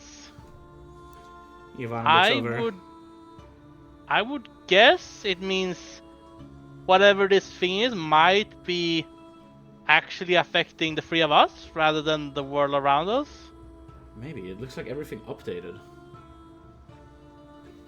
Yeah. The fact that man on the donkey was, not blocked by the barrier, but rather disappeared Let's walk back into town and see what changed. Yeah, let's do that. Yeah. And as you walk, you cut around a corner of one of the buildings. Because again, you were like just outside the edge of town, right? As you cut back inside around a corner, there you do see the man, the donkey. He has gotten off and he's reaching up towards the hay. And he is frozen in that position. He's talking to someone else who is frozen, who wasn't there before. Everything's different. Everything is updated.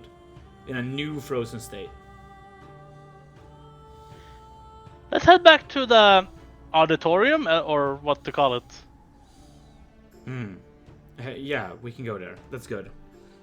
The three of you... Would it, like, out of character, would it be called an auditorium? Yeah, that's a fine word for it. That's a good word. Okay, yeah. Yeah, let's go back, Ioana says. And she sort of looks around. Because if it is as we believe, then perhaps the others have now reacted to the fact that we have disappeared. Maybe. As you get back, you climb back into the window again. And yeah, there seems to be some kind of... there's a new scene of Frozen State, but it's definitely in like a more chaotic state than before.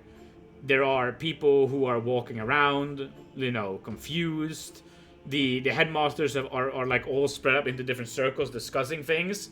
Someone is like kneeled down at the position you guys were when you know, time stopped, and is like inspecting the ground. Everyone is seemingly in some kind of confused state of investigating what the fuck happened, but frozen.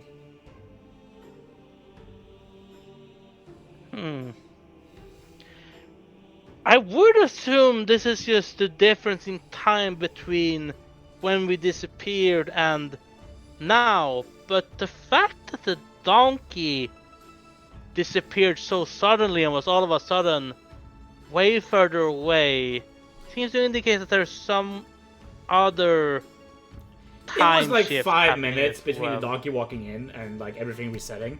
I tried to create a scene where like you were thinking to yourselves and... Okay, yeah. maybe not. It makes sense. Like it might have been able to get to that point. That is possible. If it was okay, I guess then. Okay, never mind. Then Salvage would not say that. Yeah.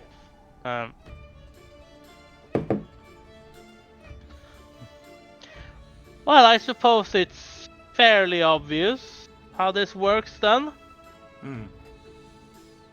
Maybe. But why does it work, and how long will it work? And how do we stop it? That is the question.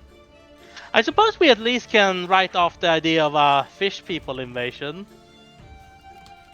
Maybe. Probably. Maybe. Who knows? I still think that Louis kid got tricked by people. She says, and she noticed that Louis is outside the window, having not walked it back in here. Well, yes, that does seem likely still, but I mean, it's at least seems less likely to be on that scale. Maybe it's just some other trickery. It's hard to tell why this could happen. It is. How about we try something? Let's head back out again. I nod and head back out. I think we should try to rest and regain our spells. Then you sleep? Yes, see if we can. I have access to my spellbook. It is fully capable to be flipped through by me. It was held by me and seems to be unstopped. I assume you have the same situation. Now I could only memorize one spell, and I memorized light, and I cast it. So I have no ability to cast any magic today, and I suspect neither do you, as I saw you cast 2 spells, and you don't seem that experienced. Yes, that was indeed my limit. Perhaps we can experiment further with some magic. If you want to do other things in the meantime, fine by me, but perhaps we can also realize quite how often this thing is going to update, or if it happens at all again. And we can reconvene in the morning should this still be a problem. If it resolves itself, then all the better. That does sound like an idea, although where would we sleep? I feel like a bed would not be very comfortable right now. It's the best idea I have. Yes, I suppose. Yes. Well, we can try that. I'm gonna grab some soup from the tavern on the way back. Hopefully they don't mind. Oh, it's not like they're gonna know. Who knows? Who knows? And she walks off. I suppose I'll see you here in whenever. Yeah, after we wake up, let's reconvene here. If someone's here early, they'll just have to wait. She looks over to Louis. It's not like we can know time that well after all. So, what time was it when this whole thing happened? What no time was it? You know, noon. Okay, yeah. So probably not very tired then. I mean, there is a way you can find out. If you find the note written by Bob. I mean, that's not really relevant. I mostly just wonder how. Yeah. That would be the only way to know, for sure. Yeah. No, but it's more like just how tired we would be. So it's probably pretty hard to sleep right now, especially since no soft bed. Yep. Well done. I suppose I would not. What are they? What are Salvage's feelings in this moment? Let's introspect a little bit. I think because of Salvage name being Salvage, and because we know the bodies of water are unaffected, he's gonna go salvaging in any bodies of water that he can find. Yeah. Gonna see if he can find anything that might be useful in any way. Yeah. You head over to the fountain, I guess. That's the closest one where you are now. Yeah. You see some leaves floating in the water. There's some pebbles at the bottom. Yeah, they're mobile. Yeah. There's some pebbles that you can pick up from the bottom of the fountain, some coins. Perfectly mobile. I wonder. So are there any people nearby? Yeah, there's people here or there. Yeah. Salvage is gonna. I don't think I have anything good to use, but he's gonna just grab a handful of water like this, and then go over to the nearest person and splash it on her face. You splash a person in the face. They are still immobile. Yeah. It drips off them slowly. Yeah. Shrugs, worth a try. Worth a try. I guess. I guess. Gonna try to.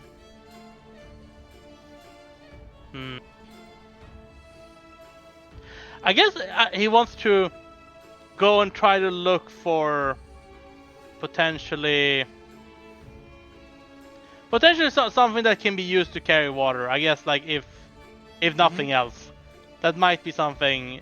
If he could find a bucket or something floating in the water or whatever. Obviously that's a goal. Maybe something could be useful, but obviously he's just kind of looking for anything right now. Yeah. Let me think. Because anything you find outside of the place is gonna be frozen. Yeah, so exactly. You can't really grab it. You can. Yeah, so obviously there's not gonna be a bucket in the fountain, but is there any other source of water in the city itself? Yeah, you could probably find a well. Yeah, is there any kind of river or Ignalia does not have a river. It is built around the edge of the forest instead. There's tons of little creeks, but you can't really get to them. They're too far outside of town. Ignalia is mostly built around the road and the forest, and Ursu was always the port of the area. Yeah. Yeah, so I guess basically just looking for bodies of water right now in maybe puddles, although maybe it hasn't rained recently. Has it rained recently? Can find. It has rained somewhat recently.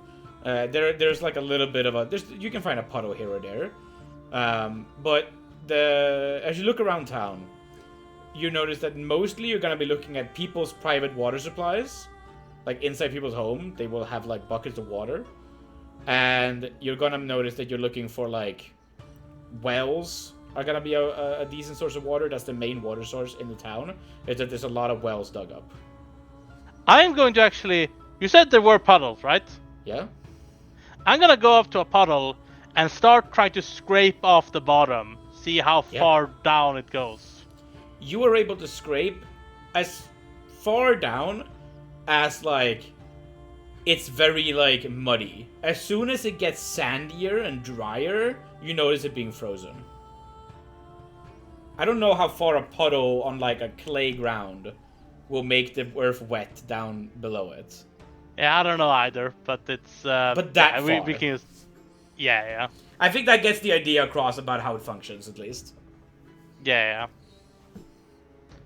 So, essentially anything liquid. Salvage is gonna try to to find a person who has like their mouth open or something.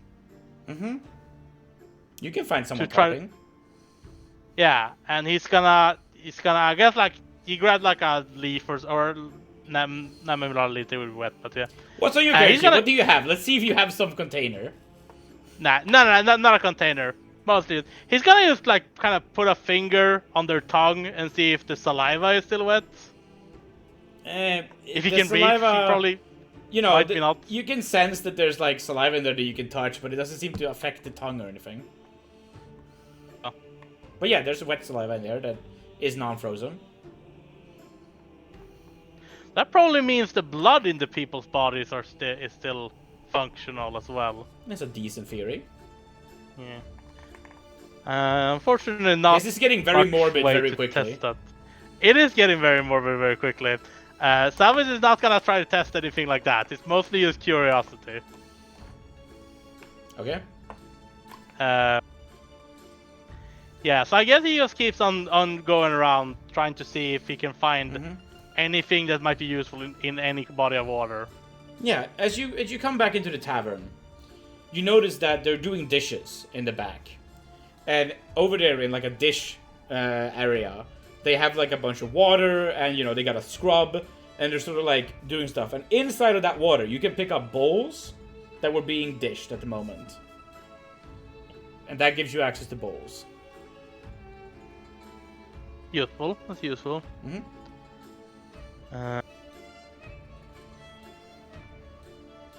I guess like, wonder if something could be submerged in water for a long period. Is there anyone who has like a slightly raised hand in the tavern above the table? Yeah, sure.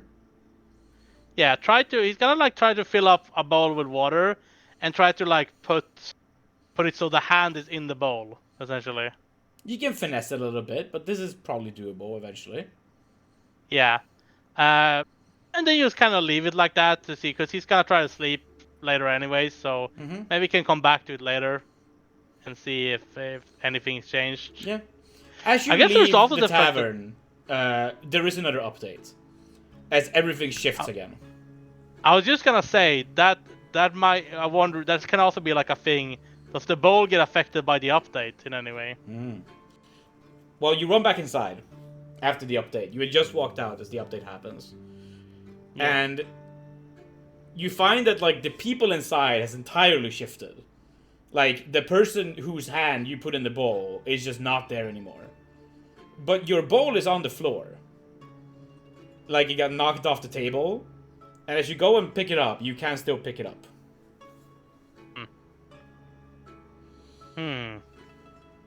Interesting. I want to try to go up to a person and like take like a carrot from a soup or something, if there's something, and put the carrot in that person's pocket. Yeah, you can do it. I'm gonna do it to to someone who is like working in the tavern. Someone who will so stay. that if they leave, so that they don't like leave during the update. Yep. You put a carrot. Yeah, in and then and then I'm just gonna wait. How long was it between these updates? Give me an intelligence check to see how well you can estimate it. It seems to be regular at least. Yeah, pass. 9. It's a pretty good pass too. You sense that it seems to be around an hour-ish between updates. All right, so I guess Salvage is gonna take a seat on the stairs or something. Yeah. Or maybe actually that might be dangerous. That might be dangerous. Maybe take a seat somewhere where someone is unlikely to be standing during the next update. Or have walked carefulness. Over You're already thinking of ways for me to kill you with this. Amazing, I love it. Yeah, somewhere in a corner, somewhere. Yeah. Maybe on top of the counter or something if we can get there. Yeah, you put yourself in a situation where you don't think anything is gonna spawn inside of your body. Yeah. And you wait and you wait and you wait and you waste about an hour. And at this point, let's again just think a little bit. What are your feelings about being stuck in this and experimenting? I mean, obviously it's like a bit scary, right? But Salvage is also kind of fascinated by this because this is like a very interesting experience, you know. And the fact that this seemingly came from an object, very interesting. Maybe it's even like it's tingling the artificer senses, you know. If he could make something like this, do something like this. Yeah. That'd be quite something. Yeah. As the update comes, everything shifts around again. I guess he probably just reads his spellbook a little bit to pass the time. Yeah. Just like, yeah. Study over the runes and such. That's fine.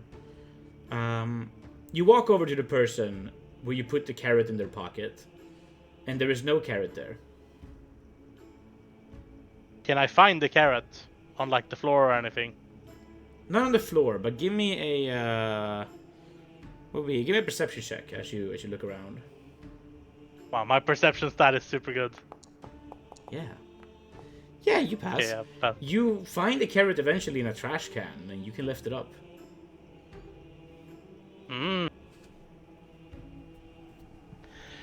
So that means that the person must have gotten it into their pocket and been able to interact with it. That is very interesting. Actually, I guess I still have the notes, right? Yeah? In that case, I am gonna go back to the auditorium. You climb back in through the window with great effort. Yeah, and then It's I'm gonna updated try again. to find... There's less people here now. I'm gonna try to find my professor. She's not here. Okay, in that case, I guess some other professor. Yeah, you can find a headmaster. And I'm gonna write a note where it says me, or paraphrase Salvage, Ilvana and Louis are in some kind of parallel time where everything seems frozen to us, but it updates around once per hour. We can interact with liquids and gas and things that were in liquids, but not completely solid things. I'm gonna, I guess, write that and try to put it in the hand of someone, some headmaster-looking person. Yep, you do that. Yeah, and then I'm gonna, I guess, keep waiting. Yeah, you keep waiting. And I think that, even though it's not been too long, but I think that is still going to be where we cut the session today. So that we can properly think about things, and then we can go in well prepared for next session with how you've done things. Yeah. Yeah. Let's do some XP. Alright. I think we have plenty of XP to give today.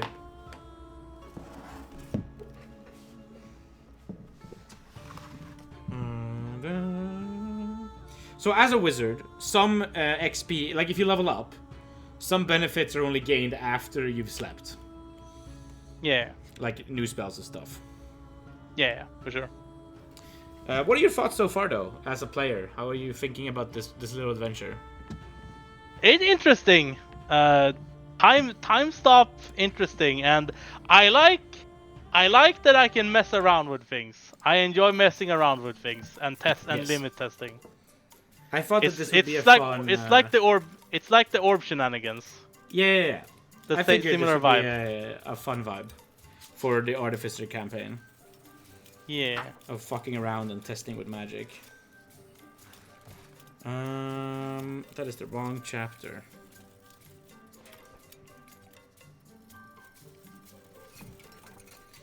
But yeah, let's Find the chapter for By the way, experience. Yeah. the whole like liquids thing, was that improvised completely? No. Or was that That's that was intentional? Yep. Okay, yeah. The gases is improvised. I decided to have the air function because you can breathe. You're right about that. Yeah. So I had to decide on that one, but everything else is planned. Okay, yeah. I don't. Did we not do XP last time? I don't Do you think not we have did. any XP? No, I don't. Okay, then let's do XP for everything. So you devised some very cool experimentation for your stick, and you even got some success with it, some limited success. Yeah. So, and then you experienced the time stop, and you've done some successful experimentation within the time stop. You've learned several properties of it. All of that is worth what I would describe as plot XP. Yeah. So how about we take story XP for all of those things, and you just take a solid 800 for all of that. Alright. Great. Then we have the wizard-specific experience.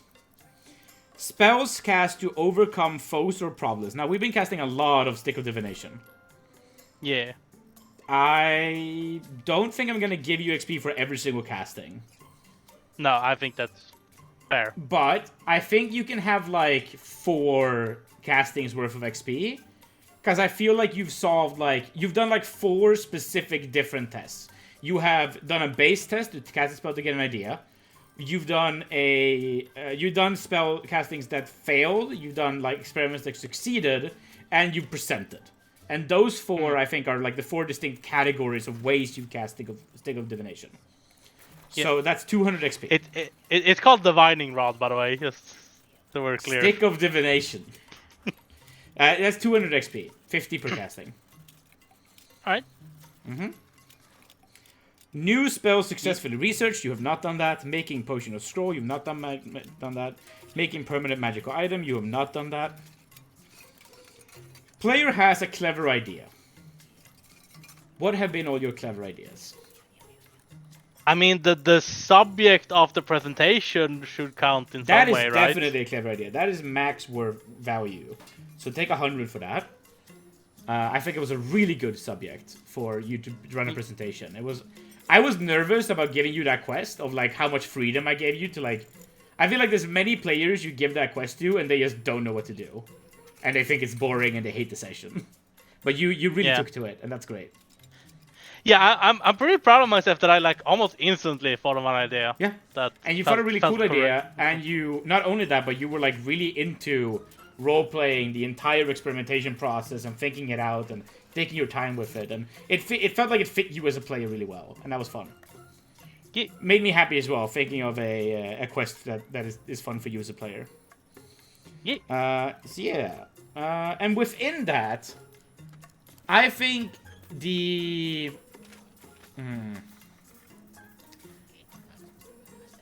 There was an aspect of it that I thought was extra clever that I forgot about. 1 second. The like weak spell components for weak spells, weaker versions of the same spell, maybe. Yeah. I think that finding out a way to experiment with it that actually made me like give you a pass. Like, yeah, this does have an effect. I think that's also a clever idea beyond just the subject itself. So I'll give you another 100 for that. Alright. Player roleplays his character well. The fact that you stepped up and rhymed and were like, hey, I'm gonna take the second presentation spot, which I had clued you into, but I was going to pressure you into doing it by like suggesting it through a character, but you interrupted me and did it yourself. I thought that was great. It really showed off the confidence that you had rolled for, and I really liked that. Yeah. And unfortunately, I stopped rhyming after that, but like, it's fine. Dude, I was thinking so hard about every single rhyme I've done so far. Like, and the first session you had, the first session you had a lot of good rhymes. So take the max. I knew I was not gonna be able to keep that up throughout the presentation. Yeah, that's fine. That's fine. All of Again, that stuff. my actual instruction that is like outside of world building ever is rhyme as much as you think is fun. That's the actual instruction. You know? Yeah. So play roleplays this character well. I'm gonna give you a max 200 XP for that. Because I think you've done some challenging stuff, and I really enjoyed it. Then, defeating a creature in single combat. No, we have not done that. No, there's been no combat. There has been no combat. So, that should be the end of XP. How much did you get? That is 1400. Hey, that's not quite level 2, right? I don't know. What is my next level? Oh, I've not written it down. You have not written it down. Let me take out the player's handbook and we'll figure it out. I think it's 1,500 or maybe 2,000, but let me double check. Yeah.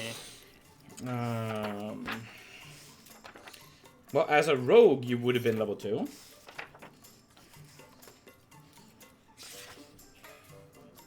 As a cleric, you would not have been level 2. Oh, it's 2,500 for a wizard. Okay, yeah. Yeah. The wizard sort of like... It levels very slowly to level 5.